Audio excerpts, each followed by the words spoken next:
अगर उसने पुतिन के साथ पंगा ले लिया, Putin is a nuclear triad, nuclear triad के साथ केवल न्यूक्लियर ट्रायड भिड़ सकता है। क्यों?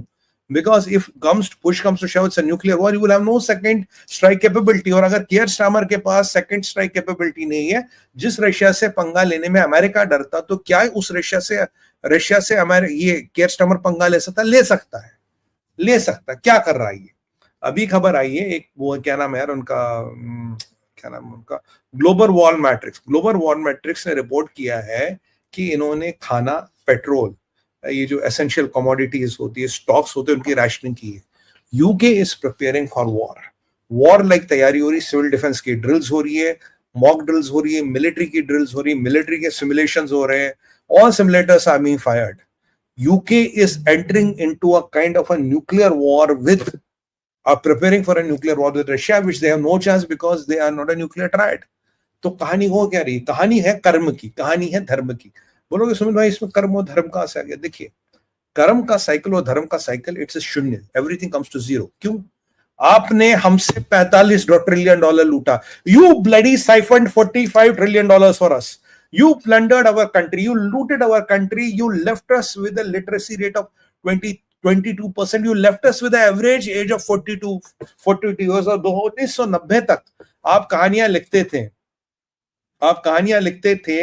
कि how will India fail, and you left us at fragile 5।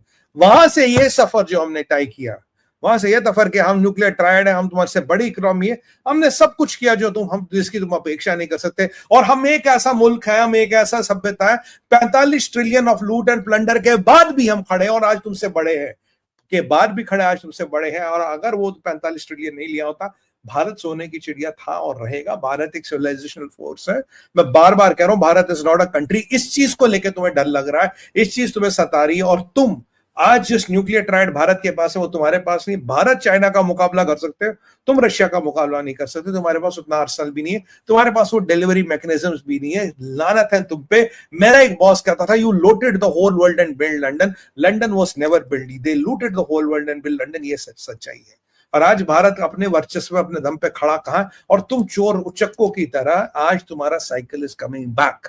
जो खाया पिया, चार आना गिलास तोड़ा भराना। अगर रशिया से पंगा लिया, जितना लूट प्लंडर 200 सालों में की, जितनी हर कॉलोनी से उनका खून चूस के तुमने लंदन बनाया, सारा मिट्टी हो जाएगा। और ये कियर स्टार्मर डीप स्टेट का आदमी है, इस्लामिस्ट लॉबी का आदमी है।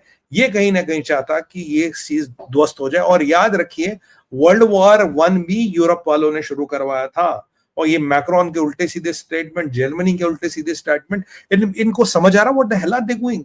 दे have no chance against Oceanic. और मैं आज जरा आपको 4, 5, 7 चीजें बताऊं। पुतिन के पास ऑप्शन क्या, सुबह जो इस पे बात नहीं की थी, पुतिन के पास कई सारे 7, 8, 9 ऑप्शन है। मैं आपको गिनाता हूं। पहला ऑप्शन पुतिन के पास है, वो खार्किव और एक इनका लवरीव शहर है, उनकी इतनी बद पीटे कि उनको नेस्तो नाबूद कर दे। दूसरा ऑप्शन है कि यूक्रेन का जो भी इनका एनर्जी इंफ्रास्ट्रक्चर है उसको ध्वस्त कर दे। Putin can easily do it, ध्वस्त कर दे। अभी जो एग्रीमेंट था नहीं करेंगे, बट वो कर सकता है। तीसरा ऑप्शन है साइबर अटैक करके इनके बैंक्स, इनके ग्रिड्स, इनके सारी एसेंशियल सप्लाईज को बर्बाद कर दे। चौथा ऑप्शन है कि ब्लैक सी का मिलिट्री ब्लॉकेड कर दे। ब्लैक सी का मिलिट्री ब्लॉकेड करते आप यूरोप और अफ्रीका की चीखें निकलवा दोगे, और अफ्रीका से यूरोप का कनेक्शन काटोगे, तो जो लूट और प्लंडर का सामान अभी अफ्रीका से यूरोप आता, जिसपे काफी यूरोप के देश चलते, वो खत्म हो जाएगा। शायद अफ्रीका आजाद हो जाए, वो एक आपके पास ऑप्शन है। आपके पास एक ऑप्शन है कि ज़ेलेंस्की के जो आसपास की कमांड एंड कंट्रोल चेन है उसको आप एलिमिनेट करो, जैसे हमास स्टाइल में, जैसे हमास की इजराइल करता, कमांड एंड कंट्रोल चेन को एलिमिनेट करने का आपके पास ऑप्शन है। आपके पास ऑप्शन है ब्लॉकेड का, और आपके पास ऑप्शन है ब्लॉकेड के माध्यम से use oceanic but with a conventional war and Mach 10 की स्पीड। यूके तक की distance 17 minute, France 11 minute, Germany 12 minute और Brussels 3 minute. Mach 10 hypersonic can carry conventional and non conventional warhead has a MRRV technology.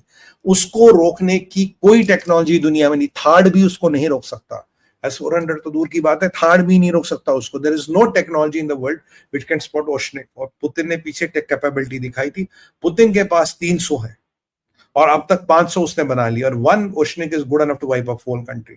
तो ये जो Europe में पंगे हो रहे हैं, अब यूरोप F-35 मांग रहा है, उनके एडमिरल रैडनिक साहब, क्या नाम है, रॉड्रिनिक या रैडनिक साहब, अब यू अमेरिका को फोन करा, मैं F-35 F-15 क्या तंदूर में लगे 5 निकाल के दिखा दूं। F-35 आएगा नहीं आएगा, क्या आएगा, कहानी बहुत लंबी है साहब। ये बहुत विकट परिस्थिति में यूरोप, और यूरोप अपनी वाट लगाने में खुद मतलब जुटा हुआ है।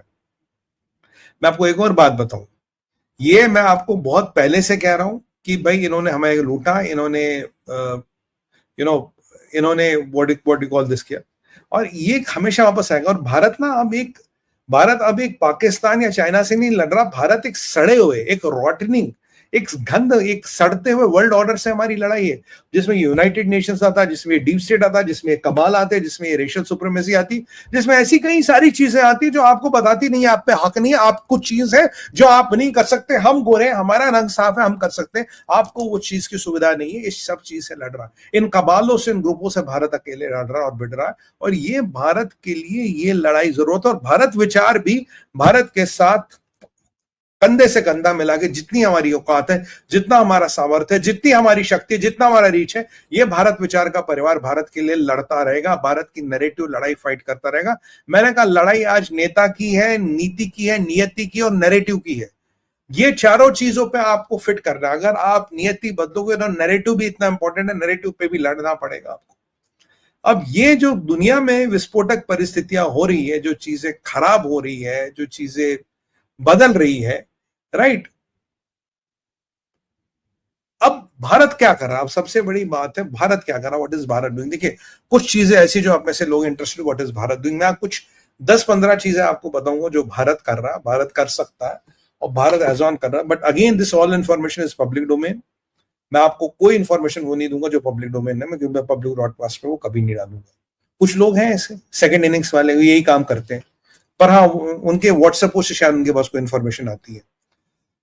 तो छोड़िए सेकंड इनिंग्स वालों का। वैसे अब मुझे लगता है ये सरकार को ना पेंशन स्कीम पे रिकंसिडरेशन करना चाहिए। एनीवे, कुछ लोगों के लिए, सबके लिए नहीं, कुछ लोगों के लिए। तो अब ये जो चीज है जिसको मैं आपको बताने वाला हूं, देखिए भारत क्या कर रहा है, जो चीजें आई है, मोसाड का इंटेल है कि पाकिस्तान